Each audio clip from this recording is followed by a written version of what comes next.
ये उदारवाद टॉपिक 8 में भी लिखा गया है, टॉपिक नंबर 8 में भी लिखा गया है सिलेबस में। देखिए थ्योरी में देखिए, थ्योरी में 8 नंबर में है ना। तो उदारवाद जो लिखा गया है वो भी मैं इसके साथ ही पढ़ाऊंगा, क्योंकि बिना उदारवाद जाने जो है उदारवादी राज्य का सिद्धांत कैसे पढ़ सकते हैं। एक तो ये पढ़ना है। अब एक प्रश्न इसमें आता है कि उदारवाद का विकास कैसे हुआ है, क्योंकि 400 सालों से उदारवाद चल रहा है, तो उदारवाद का किस प्रकार से विकास हुआ। भाई पुनर्जागरण काल के बाद आप देखते हैं कि धीरे धीरे उदारवाद जो है करते करते आज जो है नव उदारवाद तक आया है। ये उदारवाद का विकास कैसे हुआ है, उदारवाद का विकास कैसे हुआ है।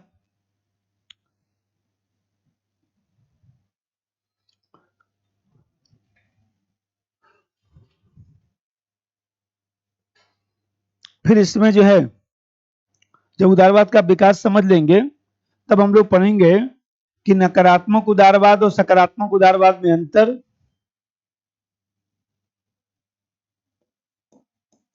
नकारात्मक उदारवाद, इसी को हम लोग शास्त्रीय उदारवाद भी कहते हैं, क्लासिकल नकारात्मक उदारवाद तथा सकारात्मक उदारवाद। सकारात्मक उदारवाद का मतलब आधुनिक उदारवाद में अंतर, ये पढ़ा जाएगा। जब ये सब हम लोग पढ़ लेंगे, अब इसके बाद हम लोग पढ़ेंगे राज्य की उत्पत्ति पर विचार, राज्य की उत्पत्ति पर विचार,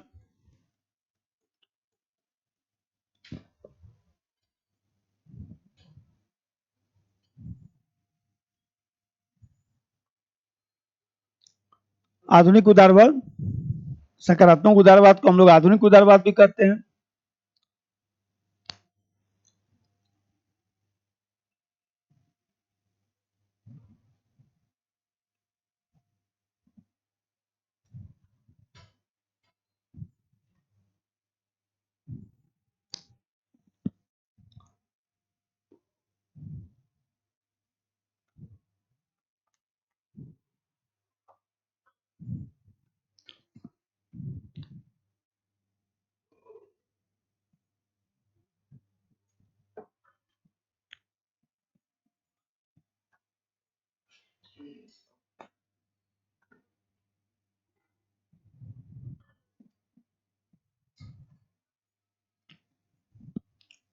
अब समझिए,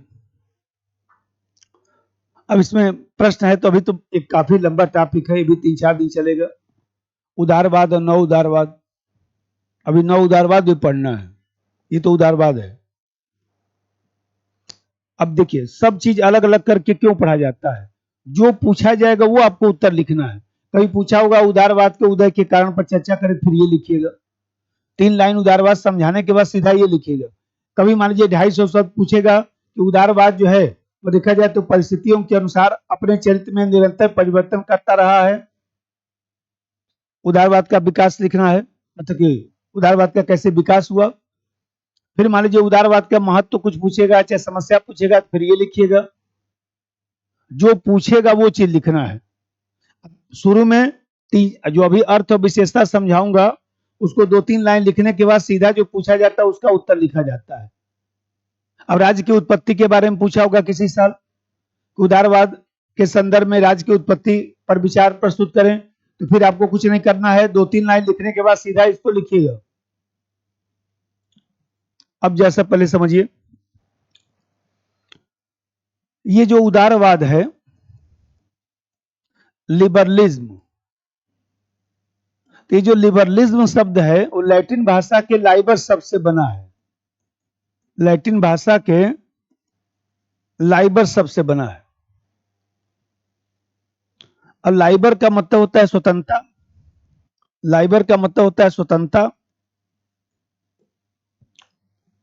इसका मतलब कि जो उदारवाद है उसका केंद्र बिंदु जो है स्वतंत्रता है। इसका मतलब कि ऐसी विचारधारा जो स्वतंत्रता को केंद्र बिंदु में रखकर तैयार किया गया है, जो स्वतंत्रता को विशेष महत्व देता है, ऐसी विचारधारा जो स्वतंत्रता को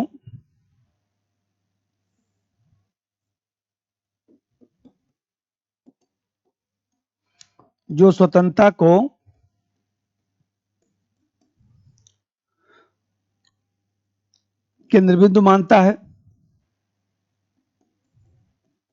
स्वतंत्रता को केंद्र बिंदु मानता है,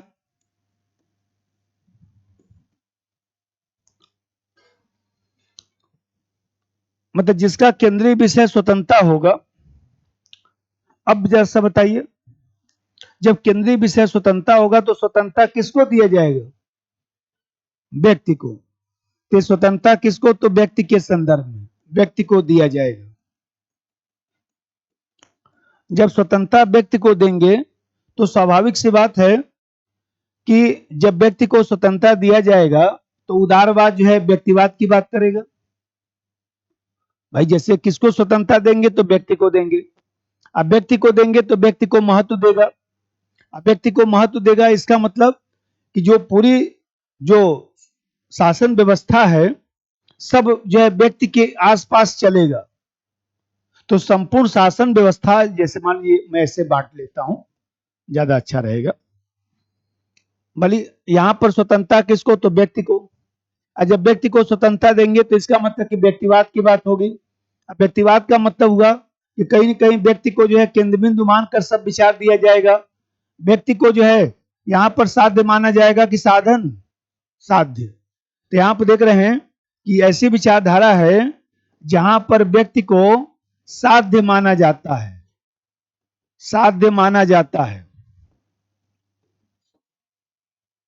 अब व्यक्ति को साध्य माना जाएगा, व्यक्ति की विवेकशीलता में विश्वास किया जाएगा, व्यक्ति की विवेकशीलता में विश्वास, व्यक्ति की विवेकशीलता में विश्वास,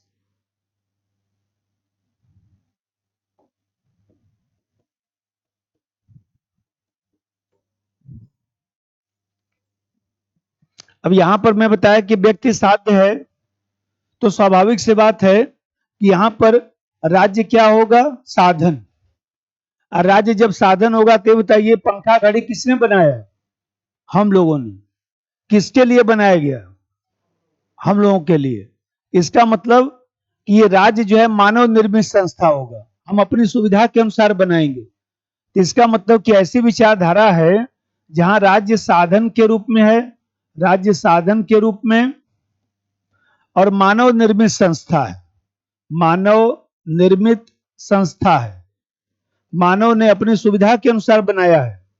पंखा छोटा बनेगा, पंखा ऐसा बनेगा जो घूम सके, जरूरत पड़ने पर टेढ़ा भी हो सके। देखिए हम लोग अपनी सुविधा के अनुसार तोड़ मरोड़ के सब बना दिए ना। व्यक्ति की विवेकशीलता में विश्वास इसलिए क्योंकि किसी को स्वतंत्रता देंगे तो पहले मान के तो चलेंगे कि पागल सन की नहीं व्यक्ति है। मान लीजिए हमने कहा आपके पिताजी आपको पढ़ने के लिए भेजे, तो पिताजी तो आपकी विवेकशीलता में पहले विश्वास किए होंगे ना, तब तो बोले कि जाइए रूम लेके पढ़िए लिखिए। यदि आपको मान लीजिए वो उतना लायक नहीं समझते तो बोलते बाबू मत जाइए, चुपचाप वहीं पर रहिए, क्योंकि आप वहां जाएंगे कुछ कांड कर देंगे। तो मान लीजिए हम कहते हैं कि आपकी विवेकशीलता में उनको विश्वास था इसलिए तो भेजे। तो यहाँ पर व्यक्ति को जो है साध्य माना जाएगा, राज्य साधन के रूप में होगा, मानव निर्मित संस्था के रूप में होगा। और जब व्यक्ति साध्य होगा तो स्वाभाविक सी बात है व्यक्ति को अधिकार दिया जाएगा। व्यक्ति साध्य होगा तो व्यक्ति को अधिकार दिया जाएगा, व्यक्ति को अधिकार दिया जाएगा।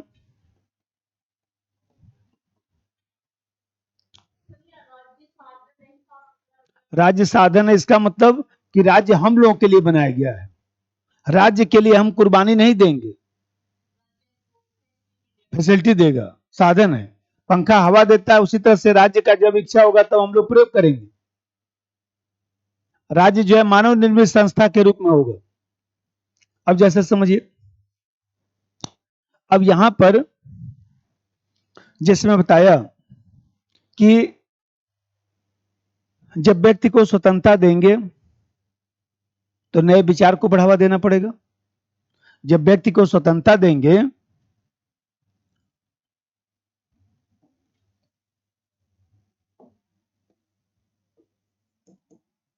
व्यक्ति को स्वतंत्रता देने से नए विचारों को बढ़ावा, नए विचारों को बढ़ावा, खोज अनुसंधान को बढ़ावा, खोज आबलिक अनुसंधान,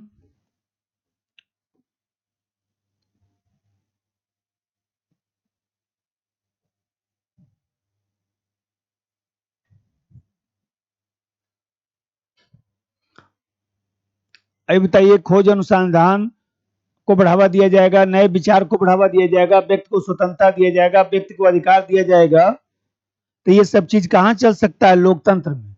इसका मतलब कि लोकतांत्रिक शासन प्रणाली में विश्वास करेगा, लोकतांत्रिक शासन प्रणाली में विश्वास, लोकतांत्रिक शासन प्रणाली में विश्वास।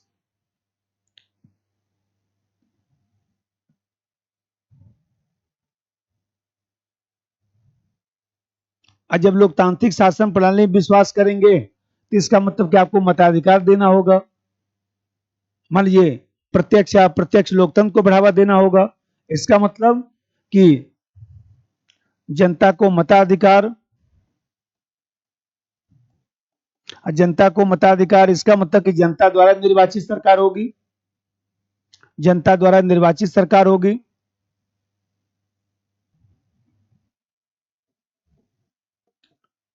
जनता द्वारा निर्वाचित सरकार।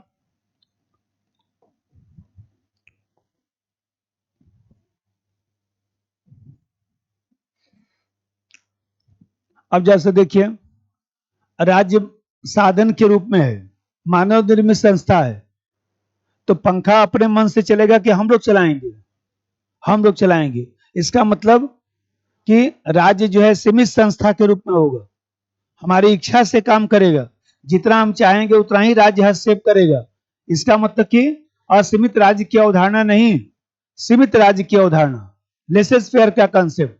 राज्य जो है, राज्य को कम से कम हस्तक्षेप करना चाहिए, क्योंकि मानव निर्मित संस्था है, तो राज्य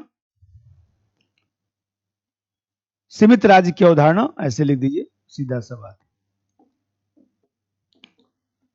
सीमित राज्य की अवधारणा, सीमित राज्य की अवधारणा।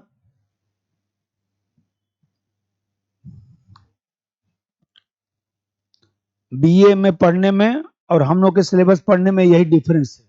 बीए में भी उदारवाद पढ़े होंगे। बीए में अभी मैं पढ़ाता तो क्या बोलता, आते पहले लाख का 3 स्टेटमेंट बोलता, लास्की का 2 स्टेटमेंट बोलता, ग्रीन का बोलता, और फिर स्टेटमेंट से सीधा आपका परिभाषा शुरू कर देता। लेकिन आईएएस में ऐसा क्वेश्चन नहीं आता है, और आईएएस वाला क्वेश्चन यदि बीए में पूछ देगा तो सोचिए 10% लोग पास नहीं होंगे, क्योंकि समझ में ही नहीं आएगा। यहाँ आईएएस में ये पढ़ना है कि उदारवाद आपको कितना समझ में आए। अब बीए में पढ़ाया जाता है कि लास्की उदारवाद के बारे में क्या कहता है, हमको कुछ पता चले चाहे मत पता चले। लाक ने उदारवाद के बारे में क्या कहा, बेंथम ने क्या कहा, लास्की ने क्या कहा, वो लिखना जरूरी है। इसलिए देखिए, कोई स्टेटमेंट नहीं बोला, कोई किताब नहीं बोला, क्योंकि उदारवाद समझा रहा हूं कि उदारवाद होता क्या है, उदारवाद कैसी विचारधारा है। अभी बताइए, व्यक्ति की स्वतंत्रता मिलेगी, सोच के बताइएगा आप ही। व्यक्ति की स्वतंत्रता मिलेगी तो अंतर्राष्ट्रीयतावाद में विश्वास करेगा, अंतर्राष्ट्रीय शांति में विश्वास करेगा कि नहीं करेगा?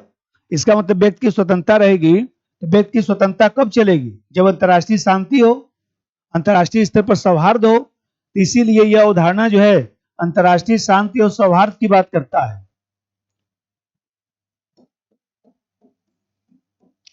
अंतर्राष्ट्रीय शांति को बढ़ावा, और अंतर्राष्ट्रीय शांति को बढ़ावा, तो इसका मतलब कि कहीं ना कहीं जो है शांति व्यवस्था विश्व में बढ़ेगा, इसी को तो अंतर्राष्ट्रीयतावाद कहते हैं। अंतर्राष्ट्रीयतावाद, इसीलिए तो प्रथम विश्व युद्ध का नारा था राष्ट्रीय आत्मनिर्णय का सिद्धांत।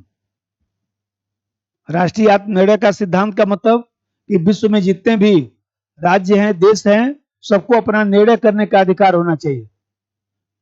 और वही राष्ट्रीय आत्मनिर्णय का जो सिद्धांत था, उसी के कारण तो सब देशों को आजादी मिली, क्योंकि उदारवाद चल रहा था। सबको आजादी चाहिए, आजादी चाहिए तो राष्ट्रीय आत्मनिर्णय के सिद्धांत को बढ़ावा दिया गया। कहीं न कहीं जो है सभी राज्यों की स्वतंत्रता की बात की गई और धीरे धीरे स्वतंत्रता आंदोलन को बढ़ावा मिला। ऐसी विचारधारा जो अंतर्राष्ट्रीय स्तर पर जो है सभी राज्यों को समान महत्व देती है, कहीं न कहीं राष्ट्रीय आत्मनिर्णय के सिद्धांत को बढ़ावा देती है। राष्ट्रीय आत्मनिर्णय, राष्ट्रीय आत्मनिर्णय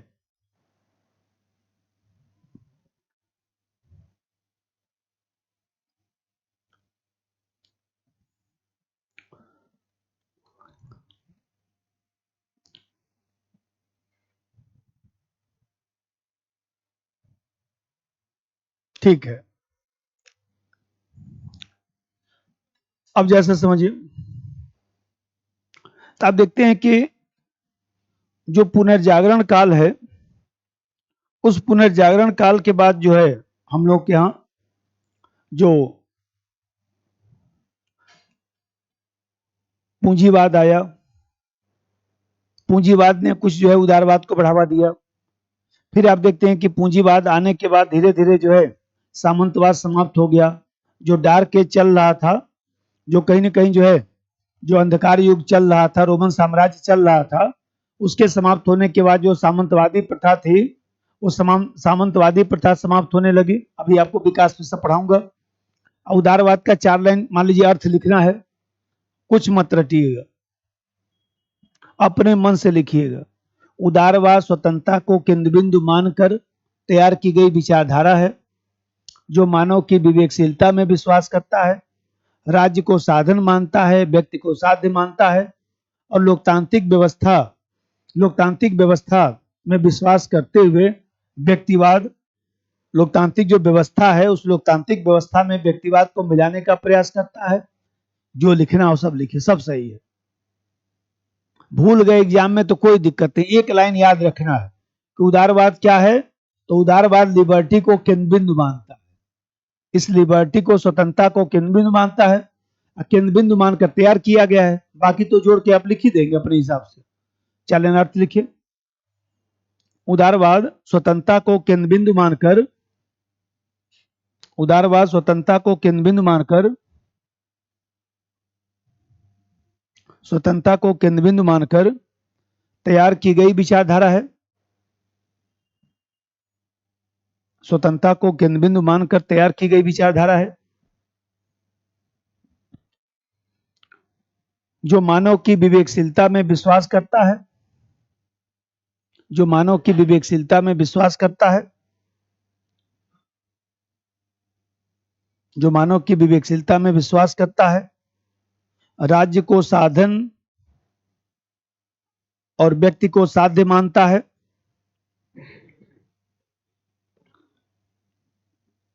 राज्य को साधन और व्यक्ति को साध्य मानता है, लोकतांत्रिक व्यवस्था में व्यक्तिवाद को, लोकतांत्रिक व्यवस्था में व्यक्तिवाद को मिलाने का प्रयास करता है,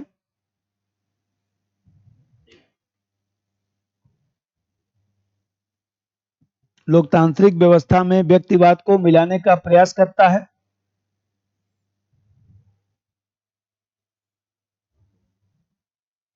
व्यक्तिवाद को मिलाने का प्रयास करता है।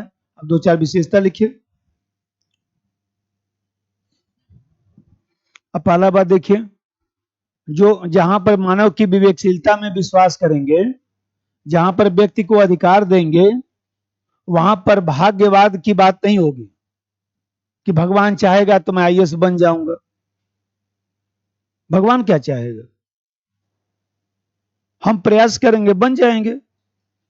इसका मतलब कि मनुष्य स्वयं अपने प्रयास से भाग्य का निर्माण कर सकता है। इसीलिए इसको जो है प्रगतिशील आंदोलन भी कहा जाता है, कि मनुष्य में प्राकृतिक शक्ति है भगवान ने भेजा है तो कुछ प्राकृतिक शक्ति देकर भेजा है, और यदि परिस्थिति मिलेगा तो उस प्राकृतिक शक्ति का प्रयोग करके हम अपने जो है उद्देश्य को प्राप्त कर सकते हैं। भगवान क्या करेगा इसमें? भगवान जाके आपका टिक लगाएगा? अरे हनुमान जी का भी लिमिट है ना, कि हनुमान जी क्या करेंगे? जो अपना सहायता करता है उसी का हनुमान जी सहायता करते हैं। हनुमान जी आपका कॉपी पे लेकर नहीं लिखने ले जाएंगे। वो तो दूसरी बात है कि हम लोग को जो है पूजा पाठ थोड़ा सांत्वना देता, जानते तैयारी नहीं रहता है तो फिर कहाँ जाने का मन करता है? मंदिर में जाने का मन करता है, क्योंकि वहां थोड़ी शांति मिल जाती है। भगवान अब देख लीजिएगा इस बार तैयारी हो नहीं पाया है, थोड़ा अपने हिसाब से अब देखिए। अब हमारा इसका मतलब कि थोड़ा शांति मिल गई, सांत्वना मिल गया। आपको पता है कि तैयारी नहीं होगा, नहीं मामला, लेकिन वही बात है कि भगवान थोड़ा सांत्वना देता है, थोड़ी तसल्ली मिल जाती है, क्योंकि अब पढ़ाई तो हुई नहीं। नंबर एक, उदारवाद भाग्यवाद का विरोध करता है। पहली विशेषता, उदारवाद भाग्यवाद का विरोध करता है और मानता है कि मनुष्य स्वयं अपने प्रयास से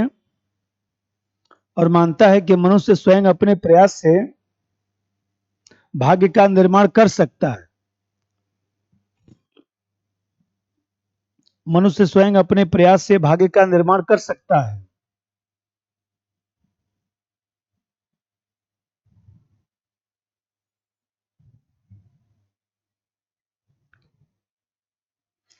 इसीलिए उदारवाद को प्रगतिशील आंदोलन कहा जाता है। इसीलिए उदारवाद को प्रगतिशील आंदोलन कहा जाता है।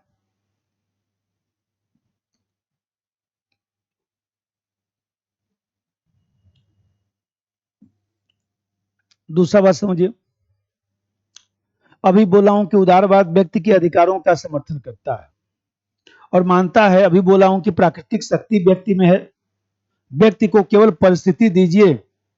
परिस्थिति भी तो हम लोग जैविक प्राणी के रूप में जन्म लेते हैं, ऐसी अधिकारों के कारण ही तो हम लोग व्यक्ति बन जाते हैं। तो इसका मतलब कि उदारवाद का समर्थन, मतलब कि अधिकार का समर्थन करेगा, क्योंकि व्यक्ति को जब साध्य मानेगा तो स्वाभाविक सी बात है उसको अधिकार मिलना चाहिए। और अधिकार मतलब होता है परिस्थिति, राइट का मतलब होता है परिस्थिति, कि सामाजिक राजनीतिक जो जीवन की ऐसी परिस्थिति जिसका लाभ उठाकर व्यक्ति अपने जीवन को अर्थपूर्ण और प्रासंगिक बना सकता है, ऐसी परिस्थितियों को अधिकार कहा जाता है। अनुच्छेद 16 के तहत लिखा गया है कि धर्म, मूल, वंश, जाति, लिंग, जन्म स्थान, वंश क्रम, निवास के आधार पर लोक नियोजन में भेदभाव नहीं होगा। ये तो लिखा गया है। इसका मतलब कि यदि 50 नंबर मेरिट गया है और हमारा 51 नंबर है तो हम सीधे सुप्रीम कोर्ट जा सकते हैं कि हमारा फंडामेंटल राइट का उल्लंघन हो रहा है। हमारा 51 नंबर क्यों नहीं हुआ भाई? तो आप देख रहे हैं कि लोक नियोजन में भेदभाव नहीं होगा, सबको अवसर की समानता दी जाएगी। तो यहां पर ये अधिकार ही तो है, तभी तो आप लोग तैयारी कर रहे हैं। यदि अनुच्छेद नहीं होता तो कोई तैयारी करता? क्योंकि ये अनुच्छेद है कि भाई परीक्षा होगा और कहीं ना कहीं 100 लोगों में 90 लोगों का फेयर सिलेक्शन होगा, ये तो मान के चलिए। 10 सीट के बारे में मैं कुछ नहीं कर सकता, लेकिन हमको जो है 100 सीट में से 1000 सीट आईएएस का निकलेगा तो 50-60 सीट तो मान लीजिए इधर उधर जो भी हो जाए। लेकिन ये ध्यान रखिए कि इसमें से 900 लोगों का फेयर सिलेक्शन होता है और हमको 1 सीट चाहिए, क्योंकि संविधान में मूल अधिकार में हमारे लिए अवसर की समानता की बात की गई है। तो ये जो राइट है, जो परिस्थिति है, उसका समर्थन करता है। नंबर 2, उदारवाद व्यक्ति के अधिकारों का समर्थन करता है। उदारवाद व्यक्ति के अधिकारों का समर्थन करता है और मानता है कि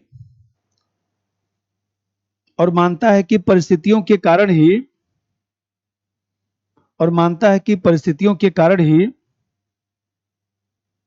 जैविक प्राणी से व्यक्ति का निर्माण होता है। परिस्थितियों के कारण ही जैविक प्राणी से व्यक्ति का निर्माण होता है।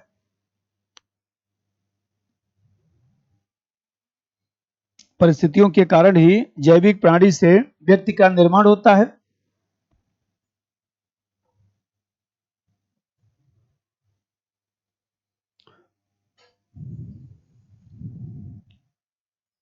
अब जरा देखिए, ये बताइए, ये वैज्ञानिकता में भी तो विश्वास करेगा।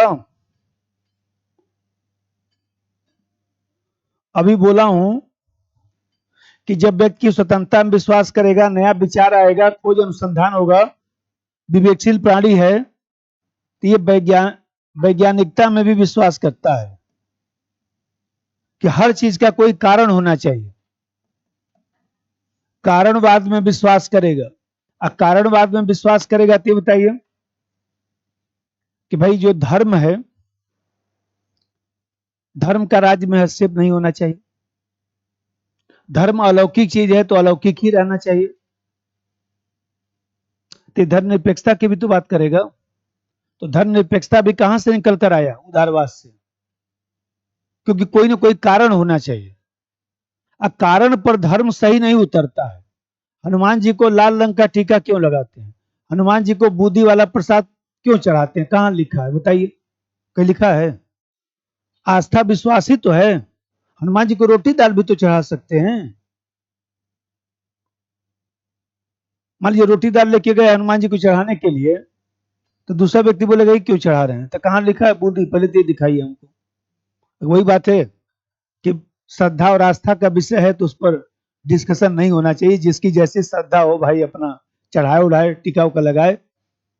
ऐसे मैं जो है एक बार कुछ ले गया, क्या ले गया, कुछ ऐसा मिठाई था जो कुछ अनाज का बना हुआ था, तो अब वो डिब्बे में दे दिया। मैं बोला था उसको लड्डू देने के लिए, वो दे दिया वो वाला मिठाई। मैं तो लेके सीधा पहुंच गया। शनिवार को शाम को जाता हूं दर्शन करने, तो पहुंच गया।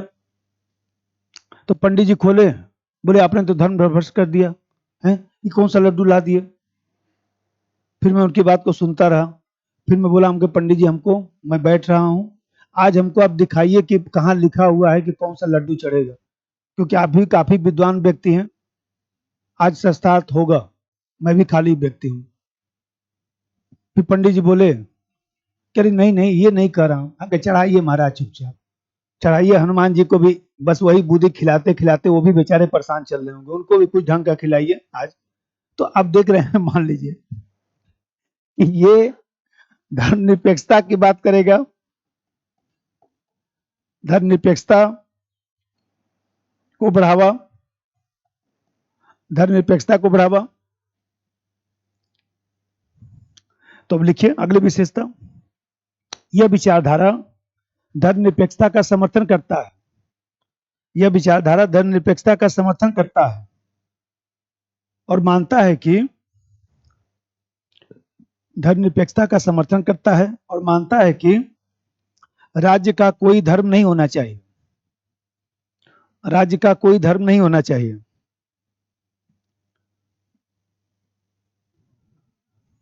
राज्य का कोई धर्म नहीं होना चाहिए।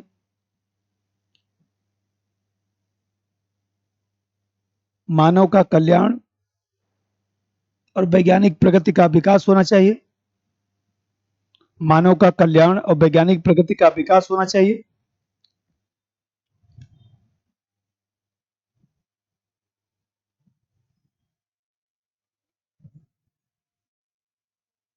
मानव का कल्याण और वैज्ञानिक प्रगति का विकास होना चाहिए। साइंटिफिक टेम्पर, वही हर चीज का कारण ढूंढा जाए।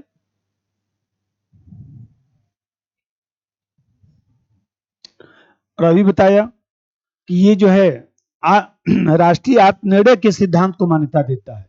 इसीलिए प्रथम विश्व युद्ध के बाद राष्ट्रीय आत्मनिर्णय का जो सिद्धांत है उसको बढ़ावा दिया गया, क्योंकि उदारवाद चल रहा था और इसीलिए स्वतंत्रता आंदोलन को बढ़ावा मिला। यदि उदारवाद नहीं होता तो स्वतंत्रता आंदोलन को भी बढ़ावा नहीं मिलता और आज तक देश गुलाम ही रह गए होते। वो तो कॉन्फ्लिक्ट हो गया कि एक तरफ उदारवाद को बढ़ावा दिया जा रहा है, दूसरी तरफ जो है साम्राज्यवाद को बढ़ावा दिया जा रहा है, दोनों मेल खाता नहीं। इसलिए धीरे धीरे अंग्रेज भी समझ गए थे। प्रथम विश्व युद्ध के बाद, द्वितीय विश्व युद्ध के बाद आते आते अंग्रेज भी समझ गए कि अब आजादी देनी ही पड़ेगी।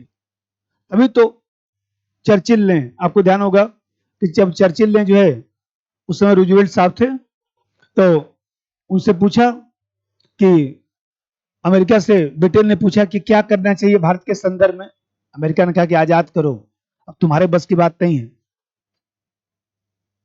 तुम छोटे से देश हो, अब हो गया तुम्हारा साम्राज्यवाद, तुम्हारे बस की बात अब नहीं है सबको कंट्रोल करना, अब चुपचाप वहां से निकलो, बहुत हो गया तुम्हारा साम्राज्यवाद उपनिवेशवाद। क्योंकि अब परिस्थिति बदल गया था, अमेरिका को पता था कि हम भी इसका समर्थन नहीं कर सकते साम्राज्यवाद का, क्योंकि हम भी गुलाम रहे हैं। अमेरिका भी तो ब्रिटेन का गुलाम था, तो भी गुलाम था, तो उसके मन में था कि क्या ये सब हम कहां से बोल सकते हैं कि नहीं साम्राज्यवाद चलेगा। अमेरिका ने तो समर्थन किया नहीं इसका, अब ब्रिटेन अकेला पड़ता चल गया। अब फिर परिस्थिति बदल गया था, अब परिस्थिति बदल गया था कि ब्रिटेन छोटा सा देश है, वो विश्व को गुलाम अब नहीं बना सकता है, तभी तो अमेरिका को ब्रिटेन ने आगे बढ़ाया। अब ब्रिटेन ने कहा कि भाई देखिए हम तो नहीं अब सबको कंट्रोल कर सकते हैं, लेकिन आप कर सकते हैं। तो अमेरिका ने कहा ठीक है। अब देखिए अमेरिका ने परमाणु बम बनाया, अमेरिका ने जो है वो गैट की स्थापना करवाया, वही डब्ल्यूटीओ में कन्वर्ट हुआ, अमेरिका ने यूएनओ बनवाया, अमेरिका ने आईएमएफ वर्ल्ड बैंक बनवाया। ये बताइए विश्व में देखा जाए तो बताइए इंटरनेट का जन्मदाता कौन, तो अमेरिका। ये बताइए आज जो धर्मनिरपेक्षता की बात करते हैं इसका जन्मदाता कौन, तो अमेरिका। लिखित संविधान के जन्मदाता कौन, तो अमेरिका। अध्यक्षीय प्रणाली का जन्मदाता अमेरिका, प्रस्तावना का जन्मदाता अमेरिका। तो आप देख रहे हैं अमेरिका वैसे थोड़े ना शक्तिशाली देश माना जाता है, हर तरीके से शक्तिशाली है ना। ये बताइए अर्थव्यवस्था, जितना घाटा दिखाता है उतना भारत का बजट बनता है, यह है अर्थव्यवस्था।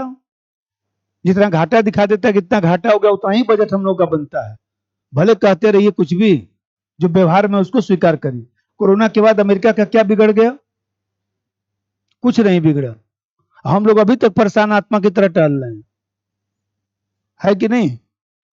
तो ये सोचिए कि वो अमेरिका का सब आर्थिक व्यवस्था से लगाए सामाजिक व्यवस्था मेल्टिंग स्पॉट है। सोचिए जो लोग जाता है सब लोग अमेरिकन बन जाता है, चाहे अफ्रीका का व्यक्ति बताइए। ओबामा साहब के पिताजी मुस्लिम ही तो थे, कहाँ के, अफ्रीका, कहाँ अफ्रीका के किसी देश के थे, उनकी माता जी जो है अमेरिकन थी। तो सोचिए वहां पर हिंदू मुस्लिम सिख ईसाई बौद्ध सब अमेरिकन है, कोई लेना देना नहीं। कभी धर्म के आधार पर वहां संघर्ष देखे हैं अमेरिका में, कुछ नहीं, क्योंकि ये सब पिछड़े देशों की निशानी है। जो हम लोग खाना खाने को लेकर कि क्या आप खाएंगे, भैंस का मांस खाएंगे कि आलू खाएंगे टमाटर खाएंगे, इसी में परेशान चल रहे हैं। अरे जिसको जो खाना हो खाने दीजिए, जिसको जो इच्छा हो खाने दीजिए, काहे लिए परेशान हो। तो यहां देख रहे हैं कि धर्मनिरपेक्षता। एक अगला पॉइंट लिखिए, यह विचारधारा आत्मनिर्णय के अधिकार को मान्यता देता है। यह विचारधारा आत्मनिर्णय के अधिकार को मान्यता देता है।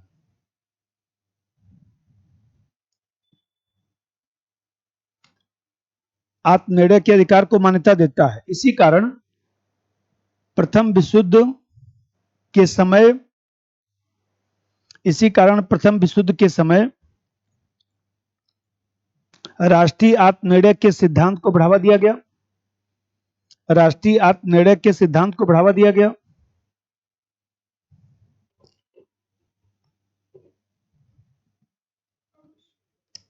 राष्ट्रीय आत्मनिर्णय के सिद्धांत को बढ़ावा दिया गया।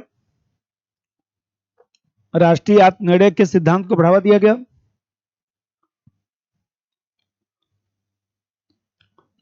अभी बताया हूं कि व्यक्ति को केंद्र बिंदु में रखता है और सब कुछ व्यक्ति के आसपास घूमना चाहिए।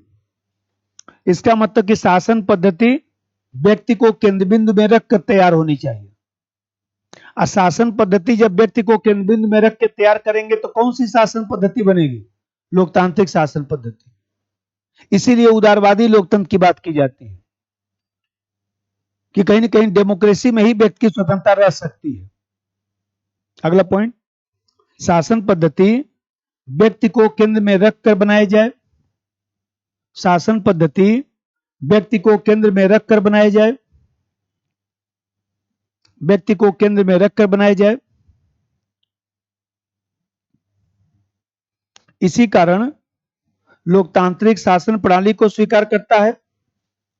इसी कारण लोकतांत्रिक शासन प्रणाली को स्वीकार करता है। लोकतांत्रिक शासन प्रणाली को स्वीकार करता है।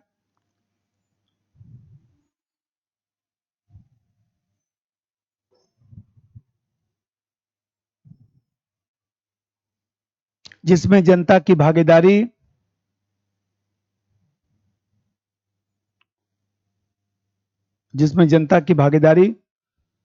को महत्व दिया जाता है।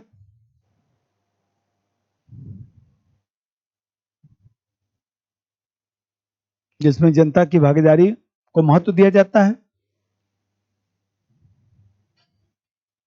ठीक है।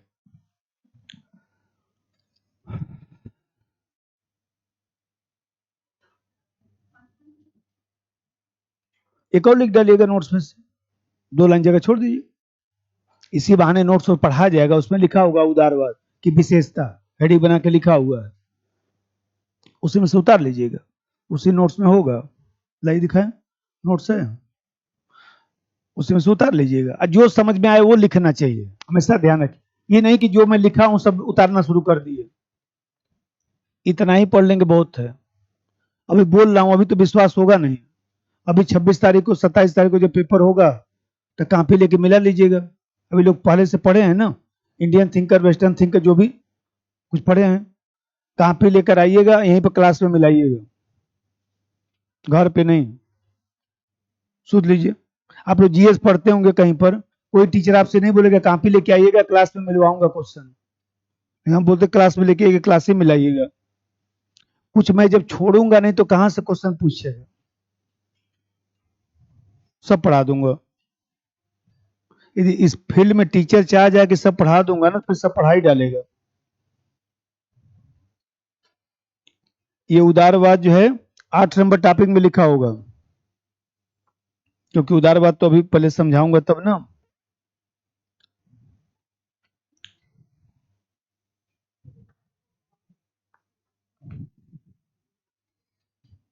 उदारवाद ये रहा, देखिए उदारवाद के मूल सिद्धांत, यही जो विशेषता है या सिद्धांत है, एक ही बात है। तो उदारवाद के मूल सिद्धांत यहाँ पे लिखा है, मानव विवेक में आस्था, अनुदारवाद का विरोध, 10 पॉइंट लिखा होगा। अब इसी 10 पॉइंट में से जो है, मान लीजिए राज्य कृत्रिम संस्था, ऐसे करके देखिए लिखा हुआ है, 10-11 पॉइंट लिखा है। इसको पढ़कर 1 पॉइंट लिख डालिएगा, पेज नंबर 155, वहीं साइड में लिखिए पेज नंबर 155, आज ही जाके 2 पॉइंट लिख डालिएगा, 1 पॉइंट। अब चलिए, उदारवाद के उदय के कारण कि विश्व में उदारवाद को क्यों बढ़ावा मिला। रिवर्स डिस्क्रिमिनेशन समानता का सिद्धांत है ना, सकारात्मक कार्रवाई वाला, थ्योरी में पूछा होगा। हाँ, टॉपिक 1 में नहीं लिखाएगा, वो गलत लिखा गया है, समानता में होगा। पूंजीवादी घेरे का सिद्धांत जो है उसमें पढ़ा दूंगा, लेकिन इधर भी तो नहीं पूछा है, तब वही तो कह रहा हूं, क्योंकि उस समय सिलेबस दूसरा था ना। उस समय सिलेबस में जो है वो पूंजीवाद भी पढ़ना था, अब सिलेबस में हटा दिया। पहले सिलेबस समझिए इतना था, अब तो सिलेबस इतना ही है बस। बहुत ज्यादा 56 थिंकर थे, हम लोग 56 थिंकर पढ़े हुए हैं, 56। अब आप लोग कुल मिला के कितने थिंकर पढ़ते हैं, 12-14 बस। सोचिए 56 थिंकर हम लोग पढ़ते थे, दिमाग पगला जाता था। राम मनोहर लोहिया, डॉक्टर अंबेडकर से लगाए जितना सोच सकते हैं, जेपी तक, नेहरू तक, सब कभी दिखाऊंगा, 3 कॉपी बनी हुई है। अब तो हटा दिया ना उसको, 6 इधर है और 7-8 उधर है बस। और वो भी आप लोगों के जो एथिक्स में काम करेगा। ये बताइए, प्लेटो और अरस्तु का क्वेश्चन एथिक्स में आता ही है, राल्स का क्वेश्चन देखे होंगे, आता ही है एथिक्स में। ये बताइए, अंबेडकर साहब का आता ही है, गांधी जी का हर साल ही पूछता है, अहमद खान का भी पूछ रखा है। फिर मान लीजिए समझ करिए अरविंद है, वो भी राष्ट्रवाद में आप लोगों को हिस्ट्री में पढ़ना ही पड़ता है, तो थिंकर भी प्रासंगिक ही है। देखिए जेएस मिल का क्वेश्चन, सुख का क्या मापक होना चाहिए, पूछा था ना इथिक्स में कि सुख का क्या मापदंड होना चाहिए, तो वही तो जेएस मिल का लिखना है कि सुख का मापन जो है केवल मात्रात्मक नहीं होना चाहिए, गुणात्मक भी होना चाहिए।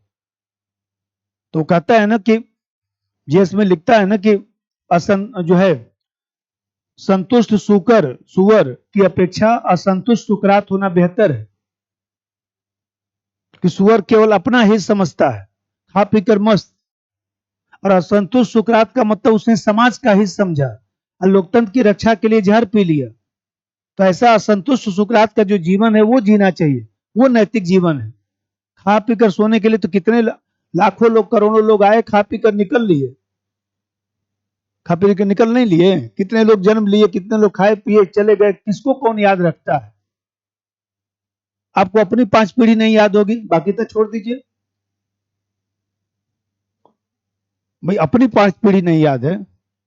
हम लोग में चौथी पीढ़ी में एक दादा थे, तो बताया था ना कि वो सेना में थे, तो गांव में छोटा सा उनका जो है मूर्ति बना हुआ है, वो जो है द्वितीय विश्व युद्ध में शहीद भी हो गए थे, तो उनकी मूर्ति गांव के सब लोगों ने बनवाया। तो उन्हीं को मैं देखता हूं कि वो तीसरी चौथी पीढ़ी होगी उनकी, तीसरी, हाँ चौथी, तीसरी पीढ़ी चौथी, तो चौथी पीढ़ी के वो हैं, उन्हीं को गांव के लोगों का नाम याद है।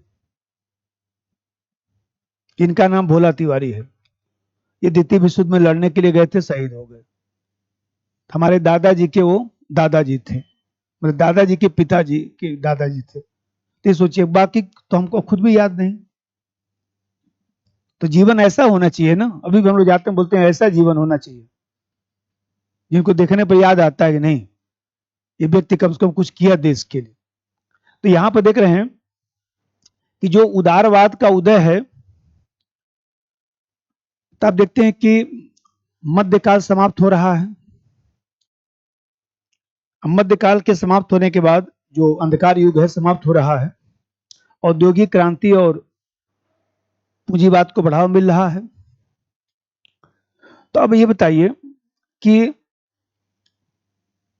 इस अंधकार युग में चर्च का राजनीतिक व्यवस्था में हस्तक्षेप था, जीवन की गतिविधि में धार्मिक हस्तक्षेप था, चर्च के नियम लागू होते थे।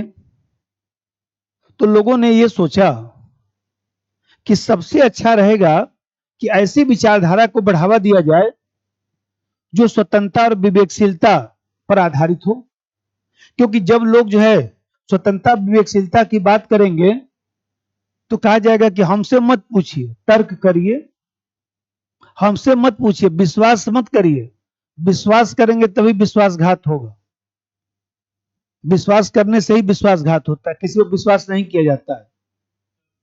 तर्क करिए, कि आपके तर्क से सही उतरता है तो मानिए, नहीं उतरता तो मत मानिए। तो लोगों ने कहा कि जो है वैज्ञानिक पद्धति को बढ़ावा दिया जाए, यदि किसी को सत्य जानना है तो ऐसे दशा में संदेह करना सीखिए, डब करना सीखिए, तब सत्य प्रतीत होगा। ये नहीं कि मैं कह रहा हूं मानिए, क्यों मानूं, भगवान ने हमको बुद्धि दिया है, हम अपना तर्क करेंगे कि आपके कहने से मानेंगे।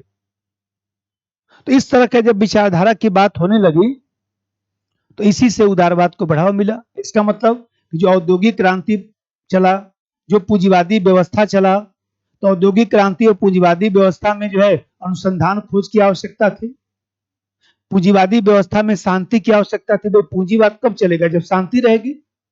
अमेरिका अपने देश में कोई युद्ध नहीं लड़ता है, दूर जाकर लड़ता है, गौर करिएगा, क्योंकि उसका पूंजीवाद बर्बाद हो जाएगा। अमेरिका की धरती पर कोई युद्ध हुआ है? यूक्रेन एक भी मिसाइल जो है रूस में फेंक पाया है? रूस वहीं अपना सेना भेज दिया यूक्रेन में, वहीं मरो कटो, इधर हम लोग का व्यवस्था चलने दो चुपचाप। ये पूंजीवादी देश अपने देश में डिस्टर्ब नहीं होने देते हैं। तब देख रहे हैं एक बार जो है हवाई जहाज से आतंकवादी हमला हो गया, उसके बाद दूसरा एग्जाम्पल आपने कोई पढ़ा? ट्रम्प साहब पर गोली चल गया तो खुद ही गोली चलवाए कि क्या हुआ भगवान जाने, जो भी हुआ। देखा जाए तो आज तक अमेरिका जो है उसकी खोज कर रहा है, पूरा जो सिस्टम था वो सिस्टम ही बदल दिया सुरक्षा का। कैसा हुआ, कैसे कैसे गुप्तचर संस्था को पता ही नहीं चला, कैसे व्यक्ति बंदूक लेके आ गया। तो ये सोच लीजिए कि जब पूंजीवादी व्यवस्था को बढ़ावा देना है तो शांति चाहिए, और शांति व्यवस्था कब आएगी? जब लोकतांत्रिक व्यवस्था होगा। लोकतांत्रिक व्यवस्था कब आएगी? जब उदारवाद चलेगा। इसलिए उदारवाद को बढ़ावा देना होगा। नंबर 1, औद्योगिक क्रांति तथा पूंजीवाद के उदय से, औद्योगिक क्रांति तथा पूंजीवाद के उदय से इस विचारधारा को बढ़ावा मिला। औद्योगिक क्रांति तथा पूंजीवाद के उदय से इस विचारधारा को बढ़ावा मिला। इस विचारधारा को बढ़ावा मिला क्योंकि अंधकार युग में,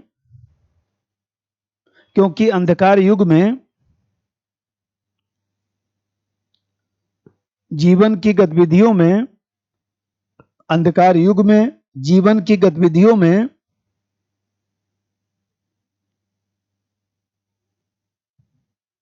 धार्मिक नियम ब्रैकेट में चर्च, धार्मिक नियम ब्रैकेट में चर्च ब्रैकेट बंद, धार्मिक नियम का व्यवस्था में हस्तक्षेप था। धार्मिक नियम का व्यवस्था में हस्तक्षेप था।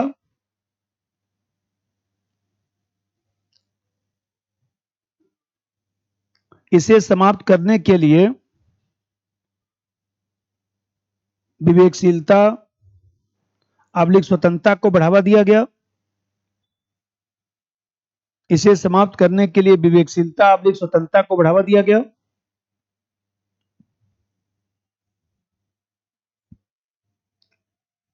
जिससे उदारवाद का जन्म हुआ।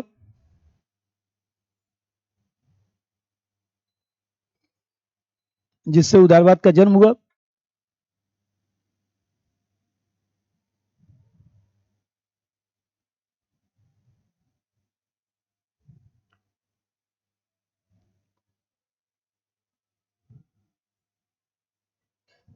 दूसरा बात देखिए, अभी जो बता रहा था पुनर्जागरण, जो रेनेसा है, पुनर्जागरण ने उदारवाद को बढ़ावा दिया क्योंकि मध्यकाल में, अंधकार युग में पारलौकिक दृष्टिकोण को अपनाया जाता था। वही चिंतन का एकमात्र केंद्र बिंदु जो है ईश्वर हो गया था, जो प्रगति को बाधित कर रहा था।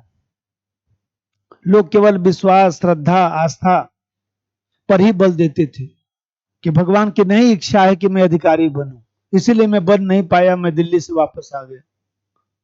भगवान की इच्छा अपना नहीं बताएंगे, अपनी भी कुछ कमी थी। देखिए लोग आ रहे हैं दिल्ली में, देखिए 2 साल, 2.5 साल, 3 साल में कोर्स खत्म होता है, 3 साल के में कोर्स खत्म करके फिर चले जा रहे हैं। 90% लोग तो वापस ही जा रहे हैं, जाके गांव में अपना बता रहे हैं कि कोई बन नहीं रहा है, हम तो सबसे बड़े कोचिंग में करके आए हैं, और उससे अच्छा कोचिंग कोई हो ही नहीं सकता है। जब मैं नहीं बना तो क्या कोई बनेगा? अपनी गलती नहीं मानेंगे कि हमको ढंग से कुछ आता नहीं।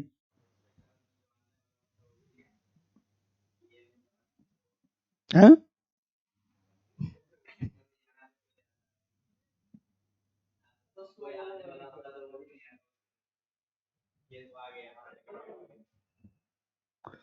हाँ, जैसे अब हुआ क्या कि जो पारलौकिक जो दृष्टिकोण है, तो उस पारलौकिक दृष्टिकोण की बात होती थी, सिर्फ ईश्वर की बात होती थी। तभी बताऊं कि हनुमान जी का एक लिमिट है ना, कितना हनुमान जी सहायता करेंगे? 2-4 क्वेश्चन की सहायता करेंगे, 5 क्वेश्चन की पूरा पेपर ही सॉल्व करा देंगे। इससे विश्वास और श्रद्धा, आस्था जो चल रहा था, उसके कारण जो है प्रगति बाधित हो रही थी, कुछ विकास तो हो नहीं रहा था। तो लोगों को लगा कि हम लोग को एक ऐसा वैचारिक आधार तैयार करना चाहिए जिससे नया विचार आए, नया सोच आए। तो नया विचार और नया सोच कब आएगा? जब उदारवाद को बढ़ावा दिया जाता, क्योंकि नया सोच, और ये नया सोच तभी तो आएगा जब स्वतंत्रता लोगों को देंगे। विवेक, भाई ये छोटा बच्चा है, देखिए खूब तोड़ फोड़ करता है ना, भयंकर तरीके से। समझदार व्यक्ति उसको तोड़ने फोड़ने से मना नहीं करता है, क्योंकि तोड़े फोड़ेगा तभी कुछ सीखेगा। आजकल हर स्कूलों में एक रूम बनाया जा रहा है बच्चा को तोड़ फोड़ करने के लिए। उसमें मोबाइल कंप्यूटर इधर उधर बच्चा जा रहा है, उसको खोल रहा है, देख रहा है, देखने दीजिए उसको, तभी वो कुछ करेगा। तो यहां पर देख रहे हैं कि आजकल सरकारी स्कूलों में एक रूम बन रहा है जिसमें पुराना पुराना सामान सब ला के रखा जा रहा है और उसमें बच्चे जाकर तोड़ फोड़ मचा रहे हैं। वो कम से कम अपना दिमाग का तो प्रयोग करेगा। तो ये जो उदारवाद है वो वैचारिक आधार तैयार करता है विकास का, प्रगति का। ये बताइए, जिस समाज में स्वतंत्रता होगा, खुद भी सोचिए, जिस समाज में स्वतंत्रता होगा उसी समाज में अभी बताया कि नए विचार आएंगे। जिस समाज में नए विचार आएंगे, खोज होगा, अनुसंधान होगा, वहीं तो प्रगति होगी। इंटरनेट सोच लीजिए, कंप्यूटर, ये अनुसंधान खोज का ही तो परिणाम है। तो आप देख रहे हैं कि जो प्रगति और विकास है, उस प्रगति विकास में जो है ये स्वतंत्रता ही मूल कारक है। इसी से प्रगति विकास हो सकता है। नंबर 2, पुनर्जागरण के कारण भी उदारवाद को बढ़ावा मिला। पुनर्जागरण के कारण भी उदारवाद को बढ़ावा मिला क्योंकि मध्यकाल में पारलौकिक दृष्टिकोण को अपनाया गया। मध्यकाल में पारलौकिक अलौकिक दृष्टिकोण को अपनाया गया।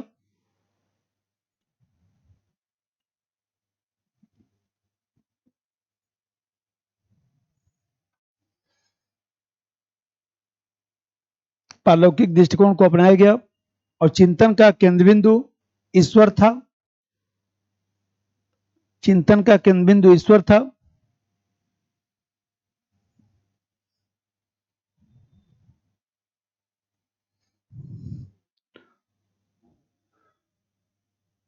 लोग विश्वास आबलिक श्रद्धा पर कार्य करते थे।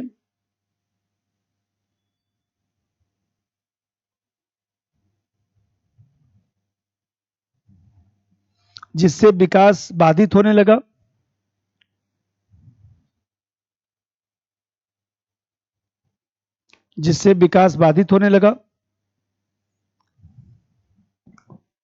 अतः संदेह करो, विकास बाधित होने लगा। अतः संदेह करो, तर्क करो, जैसे पहलुओं को बढ़ावा दिया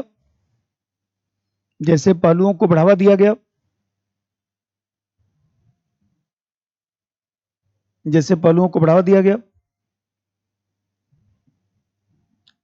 जिसने उदारवाद का वैचारिक आधार तैयार किया।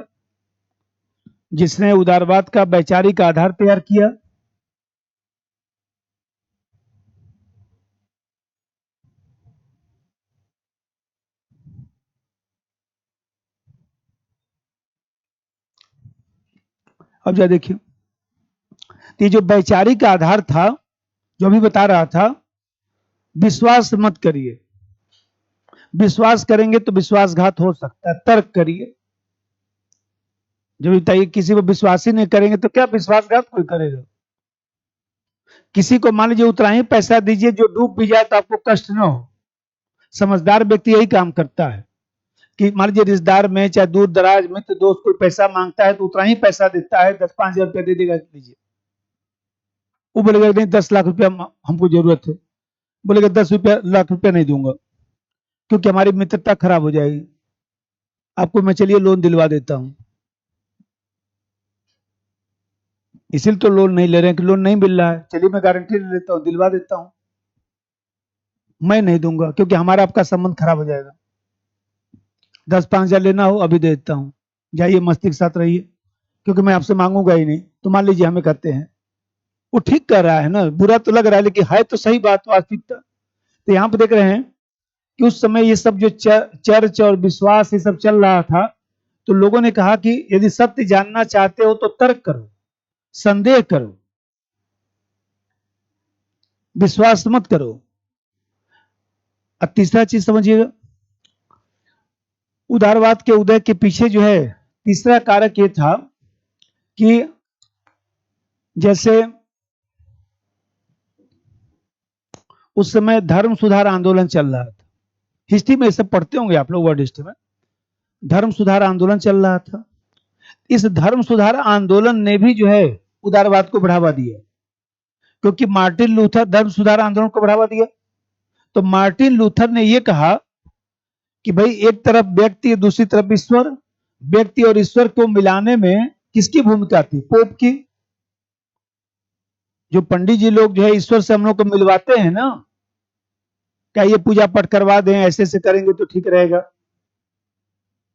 हम अपना पूजा खुद ही कर लेंगे। तो मान लीजिए हम कहते हैं, यही चीज हुआ कि मार्टिन लूथर ने कहा कि बताइए, आप कह रहे हैं कि ईश्वर ने आपको बनाया है, फिर आप में और ईश्वर के मध्य मध्यस्थता का क्या मतलब है? पोप क्यों मध्यस्थता करेगा? व्यक्ति स्वयं अपने प्रयास से ईश्वर की कृपा प्राप्त कर सकता है।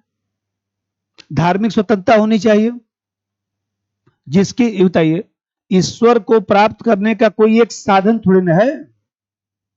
हम लोग क्या देखिए, भक्ति मार्ग भी है, ज्ञान मार्ग भी है, कर्म मार्ग भी है, तीनों मार्ग है।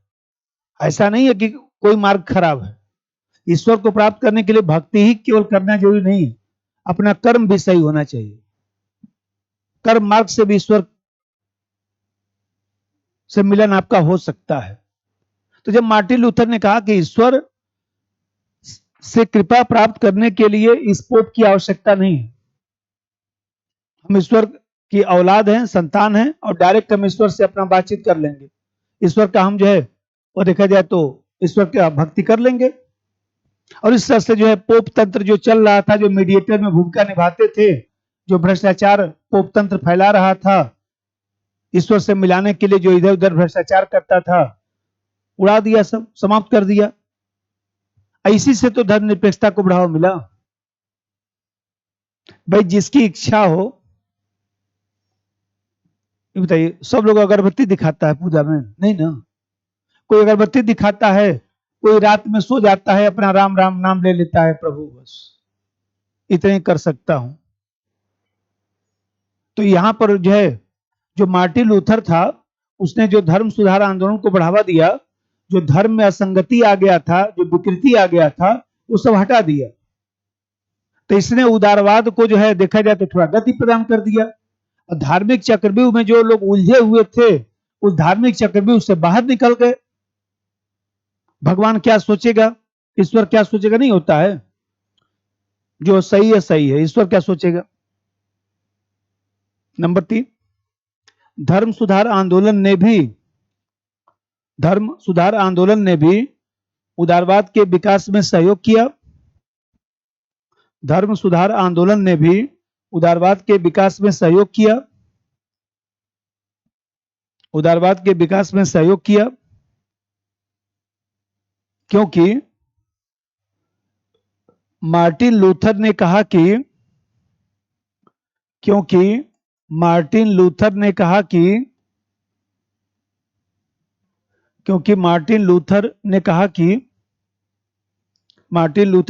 कि व्यक्ति व ईश्वर के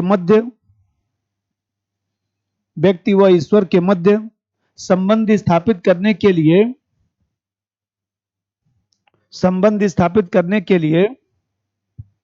व्यक्ति व ईश्वर के मध्य संबंध स्थापित करने के लिए किसी मध्यस्थता की जरूरत नहीं है। किसी मध्यस्थता की जरूरत नहीं है। व्यक्ति स्वयं अपने प्रयास से ईश्वर की कृपा प्राप्त कर सकता है। व्यक्ति स्वयं अपने प्रयास से ईश्वर की कृपा प्राप्त कर सकता है। ईश्वर की कृपा प्राप्त कर सकता है।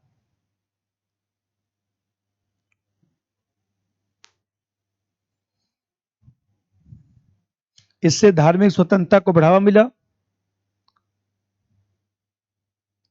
जो बाद में धर्मनिरपेक्षता का आधार बना। इससे धार्मिक स्वतंत्रता को बढ़ावा मिला, जो बाद में धर्मनिरपेक्षता का आधार बना।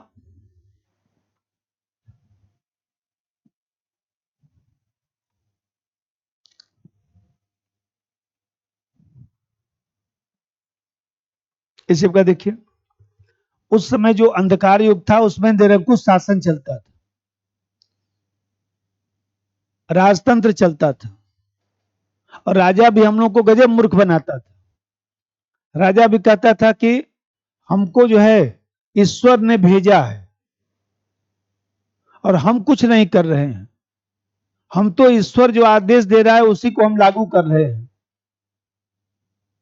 और यदि आप लोग हमारे आदेश का पालन नहीं करेंगे तो ईश्वरीय इच्छा का उल्लंघन माना जाएगा और आप पाप के भागीदार होंगे। और इस तरह से राजतंत्र मजे से चलता रहा। अब लोग धीरे धीरे समझदार हो गए। पुनः जागरण काल के बाद लोगों ने कहा कि जान दीजिए, ईश्वर नाराज होगा तो देख लेंगे। 15वीं 16वीं शताब्दी, तो आप देख रहे हैं कि कहीं ना कहीं अब धीरे धीरे, वैसे तो शुरू हो गया 14वीं शताब्दी के बाद ही, तो आप देख रहे हैं कि धीरे धीरे जो डिवाइन थ्योरी ऑफ स्टेट था, राज्य का जो दैवी सिद्धांत था उत्पत्ति का, कि राजा को ईश्वर ने भेजा है, राजा ईश्वर की श्वास लेती हुई मूर्ति है, राजा ईश्वर का प्रतिनिधि है, ये धीरे धीरे अब विरोध शुरू हो गया।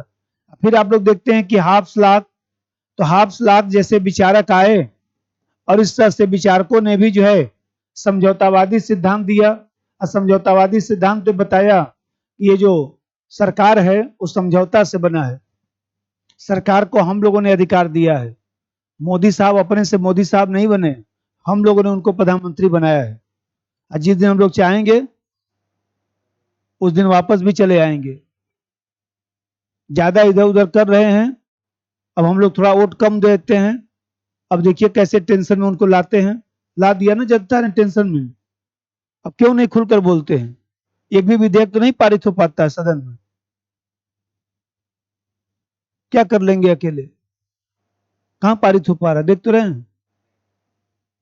पहले मोदी साहब मतलब राहुल गांधी साहब को बोलने भी नहीं देते थे लोग, अब देखा जाए तो राहुल गांधी साहब बोलते रहते बेचारे, और सुनना पड़ता है, क्योंकि यही हम लोग की इच्छा थी कि अति मत करिए, नहीं तो फिर हम लोग धरातल पर जब इंदिरा गांधी को ला सकते हैं तो आप कौन सी चीज है। तो देखा जाए तो जनता के जब मन में ये हो गया तो जनता ने जो है दैवी सिद्धांत को अस्वीकार कर दिया, असमझौतावादी सिद्धांत को बढ़ावा मिला। इसके कारण भी उदारवाद में जो है जो राजनीतिक विकास है, उदारवाद का राजनीतिक विकास हुआ। नंबर 4, निरंकुशतावादी शासन के विरुद्ध प्रतिक्रिया शुरू हुई। निरंकुशतावादी शासन के विरुद्ध प्रतिक्रिया शुरू हुई।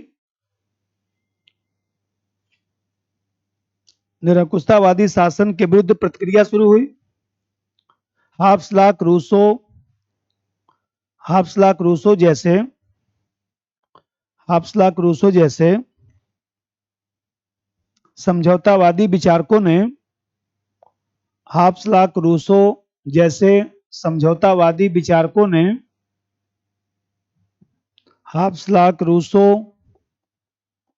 जैसे समझौतावादी विचारकों ने समझौतावादी विचारकों ने राज्य के दैवीय सिद्धांत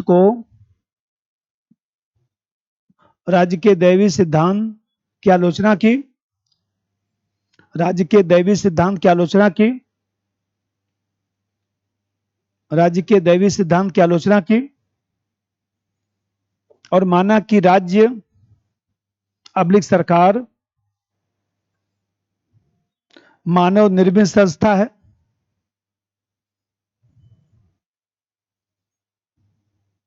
राज्य अब्लिक सरकार मानव निर्मित संस्था है, व्यक्ति साध्य है और अन्य संस्थाएं साधन मात्र हैं। व्यक्ति साध्य है और अन्य संस्थाएं साधन मात्र हैं। इस तरह उदारवाद का राजनीतिक आधार तैयार हुआ।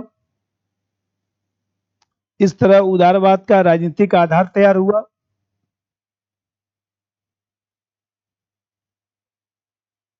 उदारवाद का राजनीतिक आधार तैयार हुआ।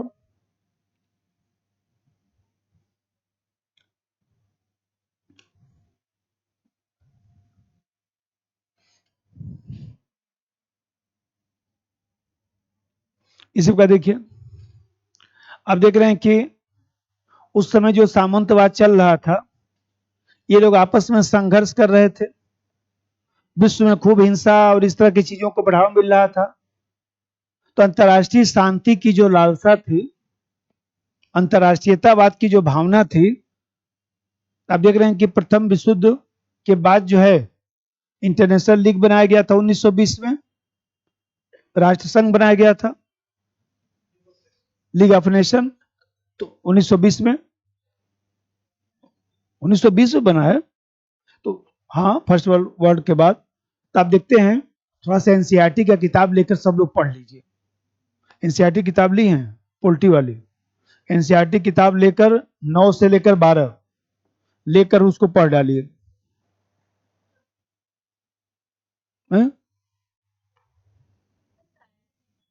बताता हूं ना, आपको उल्टा सीधा नहीं पढ़ना है। पॉलिटिकल साइंस में कोई किताब खरीदने की जरूरत नहीं है। ये जो आपका नोट्स है, ये 10 किताबों से ही तैयार किया गया है। जो सही बात है वो मैं स्वीकार कर लेता हूं। ये कोई 1-2 साल में नोट्स नहीं तैयार हुआ है, ये 20-22 साल का मेहनत है। धीरे धीरे चीजें इसमें जुड़ती रही हैं। तो ये बताइए, आप 10 किताब पॉलिटिकल साइंस से खरीद के क्या करेंगे? इससे बढ़िया थ्योरी का किताब आपको कोई मिलेगा ही नहीं। जितना ढूंढ डालिए, वेस्टर्न थिंकर का आप देख लीजिए, उतना बढ़िया आपको किताब कोई मिलेगा नहीं। तो मैं तो सब किताब ही तैयार कर रखा हूं, इसीलिए हम कोई किताब भी नहीं लिखे। 1-2 किताब लिखे भी थे, 2001-2 में किताब में लिखा था, 8-10 साल चला भी किताब। एक है ना हमारी किताब, वो नहीं देखे हैं? वो एक जो हमारी किताब है पोल्टी वाली, खूब चलती थी, पुराने इलाहाबादी मिलेंगे तो आपको उनके रूम पे रखी होगी। उसका जो है 22,000 प्रति बिका था, 2001 में हमने लिखा था। एक हमारी किताब जो होगी पोल्टी वाली, जो रैक पे रखी होगी, भारतीय राज्य व्यवस्था, तो उसके बाहर पीटी का क्वेश्चन नहीं आता था। एक जमाना था 2001, 2, 3, 4, 11, 12 तक वो किताब चली। फिर मैं बंद कर दिया, जब अपना कोचिंग वोचिंग में खोल लिया तो फिर मैं सब बंद कर दिया। नहीं, अब अच्छा से नोट्स बनवा, ये क्या है, किताब ही तो है, इसी को किताब फार्म में लिखा जाएगा। तो मान लीजिए भाई, आप लोग पढ़ते हैं, इतना पैसा जमा करते हैं, तो कुछ तो स्पेशल होना चाहिए ना चीजें। ये देखिए, ये वाली किताब थी हमारी, तो ये चलती थी उस समय। पीटी का एक भी क्वेश्चन इधर उधर नहीं आता था। अब थोड़ा सा ये है कि मेरे पास टाइम होता नहीं तो मैं इसको जो है वह रिवाइज करता। मौलिक किताब थी, पुराने इलाहाबादी मिल जाएंगे जो 2005, 6, 10, 12 के आसपास जो आईएसपीसीएस बने होंगे, खूब किताब बिकती थी। अब टाइम तो मिलता नहीं। अब जैसे देखिए, तो ये जो अंतर्राष्ट्रीय शांति और अंतर्राष्ट्रीयतावाद की बात होती थी, इसके कारण भी उदारवाद को बढ़ावा दिया गया। अगला पॉइंट लिख दीजिए।